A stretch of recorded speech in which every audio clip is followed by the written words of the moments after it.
Спонсор данного видео – компания Health Collection, 100% натуральный состав. Детский храп. Храп – это очень распространенная серьезная проблема среди женщин и мужчин.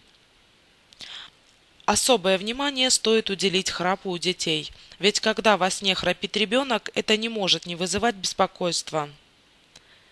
Нередко такое нарушение детского сна требует хирургического вмешательства, поэтому особенно важно показать ребенка специалисту, который проведет диагностику, определит причину храпа. Важно вовремя осознать, что детский храп куда серьезнее нарушение, нежели храп у взрослых. Храп тянет за собой ряд нарушений в организме: вялость, плохое поведение, плохая успеваемость в учебе, задержка в развитии. Именно ночью происходит самый активный рост детей, что связано с выделением сомотропичного гормона.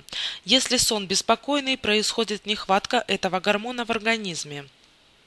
Чтобы не оказалось причиной детского храпа, помните, что детский храп – это серьезная причина обратиться к отоларингологу. Диагностика храпа у детей проводится с помощью эндоскопии носоглотки. Процедура абсолютно безболезненная и на сегодняшний день считается самой прогрессивной. Увлажняйте воздух в детской, особенно в отопительный период, так как сухой воздух пересушивает слизистую. Позаботьтесь о правильной подушке для ребенка, которая поддержит нужное положение во время сна. Спонсор данного видео – компания Health Collection, 100% натуральный состав.